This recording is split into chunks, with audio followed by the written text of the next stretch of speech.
Assalamualaikum warahmatullahi wabarakatuh. Selamat pagi dan salam sejahtera bagi kita semua. Yang terhormat Ibu Rufiana SEMM, selaku dosen pengampu mata kuliah Etika Hukum dan Bisnis, serta teman-teman sekalian. Pada kesempatan kali ini, kelompok kami akan mempresentasikan materi mengenai pelanggaran etika hukum dan bisnis yang terjadi pada sebuah perusahaan makanan yang memanipulasi informasi produk kepada konsumen.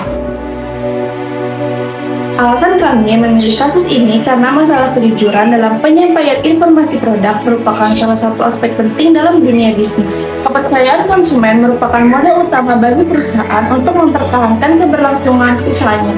Ketika perusahaan mengabaikan nilai-nilai etika demi memperoleh keberuntungan yang lebih besar, maka dampaknya tidak hanya merugikan konsumen, tetapi juga dapat menimbulkan konsekuensi hukum. Adapun tujuan dari pembahasan studi kasus ini karena untuk memahami pentingnya penerapan etika dalam kegiatan bisnis, mengetahui bentuk pelanggaran hukum yang terjadi, serta menganalisis dampak yang ditimbulkan dari berbagai pihak. Selanjutnya, rekan saya akan menjelaskan latar belakang dari kasus yang akan kami angkat. Baik, jadi kasus ini bermula ketika sebuah perusahaan makanan memasarkan produknya dengan label 100% alami tanpa bahan pengawet. Klaim tersebut dicantumkan pada kemasan produk dan digunakan sebagai strategi promosi untuk menarik minat konsumen yang semakin peduli terhadap kesehatan. Namun, setelah dilakukan pemeriksaan oleh lembaga pengawasan pangan, ditemukan bahwa produk tersebut ternyata mengandung bahan tambahan tertentu yang berfungsi memperpanjang masa simpan produk. Informasi tersebut tidak dicantumkan secara jelas pada kemasan sehingga konsumen merasa tertipu karena membeli produk berdasarkan informasi yang tidak sesuai dengan kondisi sebenarnya. Akibatnya, perusahaan mendapatkan banyak kritik dari masyarakat, kehilangan kepercayaan konsumen, serta menghadapi proses hukum karena dianggap memberikan informasi yang menyesatkan. Kemudian penjelasan latar belakang kasus selanjutnya akan dijelaskan kronologi kasus secara lengkap.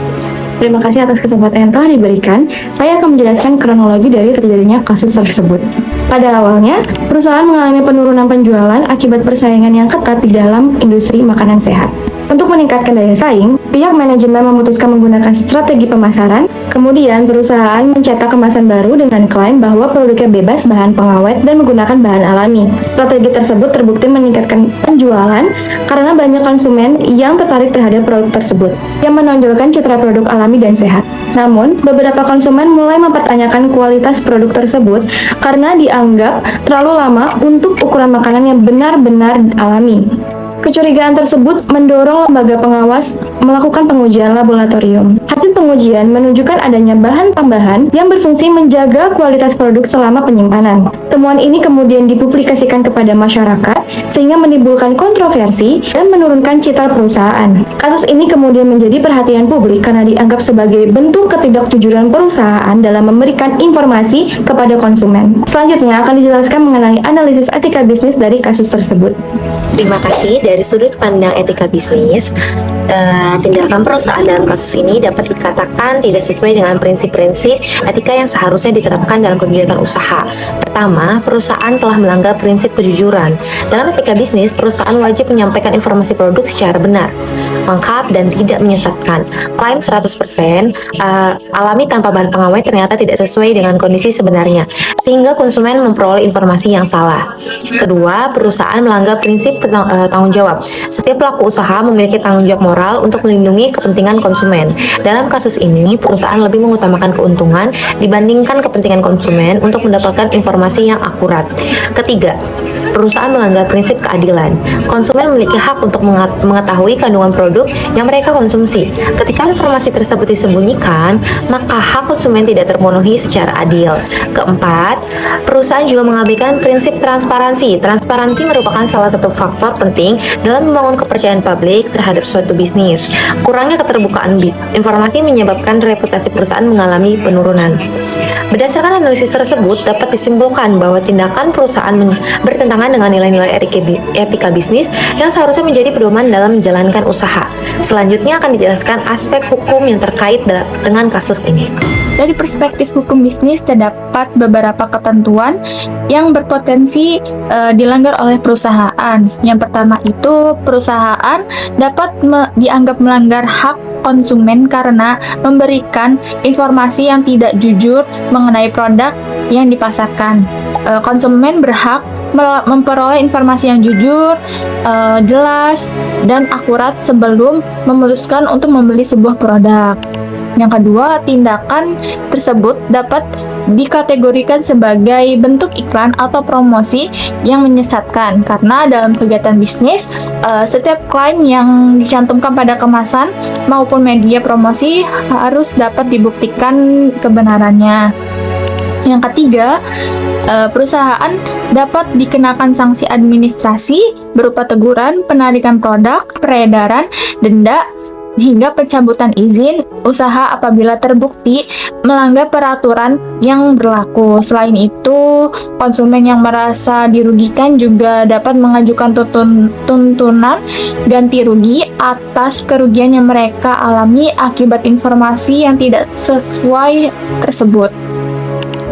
Kasus ini menunjukkan bahwa pelanggaran etika bisnis seringkali berujung pada pelanggaran hukum. Oleh karena itu, perusahaan harus memastikan seluruh kegiatan bisnisnya sesuai dengan norma etika dan ketentuan hukum yang berlaku.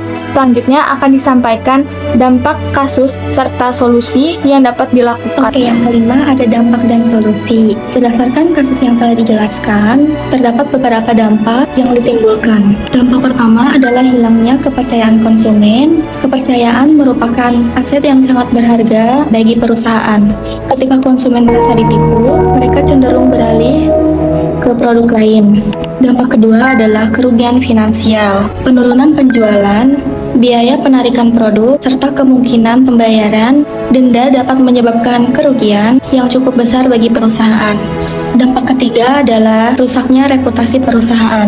Reputasi yang telah dibangun selama bertahun-tahun dapat hancur hanya karena satu tindakan yang tidak etis. Untuk mencegah kejadian serupa, terdapat beberapa solusi yang dapat diterapkan, yaitu yang pertama, meningkatkan transparansi informasi produk. Kedua, memastikan seluruh klaim pemasaran sesuai dengan fakta. Yang ketiga, melakukan pengawasan internal yang lebih ketat. Yang keempat, memberikan pelatihan etika bisnis kepada seluruh karyawan. Yang kelima, mematuhi seluruh peraturan hukum yang berlaku dalam kegiatan usaha. Dengan menerapkan langkah-langkah tersebut, perusahaan dapat membangun hubungan yang lebih baik dengan konsumen dan menjaga keberlanjutan bisnis dalam jangka panjang. Sebagai penutup, dapat kami simpulkan bahwa kasus manipulasi informasi pada produk merupakan contoh kasus nyata yang terjadi pada pelanggaran etika dan hukum bisnis. Tindakan perusahaan yang tidak jujur dalam memberikan informasi telah merugikan konsumen, merusak reputasi perusahaan, dan menimbulkan konsekuensi hukum. Dari studi kasus ini dapat kita pahami bahwa keberhasilan bisnis tidak hanya diukur dari besarnya keberuntungan yang kita peroleh, tetapi juga dari kemampuan perusahaan yang menjalankan usahanya secara etis, bertanggung jawab, dan sesuai dengan hukum yang berlaku. Demikian presentasi dari kelompok kami. Mohon maaf apabila terjadi kesalahan dan kekurangan dalam penyampaian materi. Terima kasih atas perhatian Ibu dosen dan teman-teman sekalian. Wassalamualaikum warahmatullahi wabarakatuh.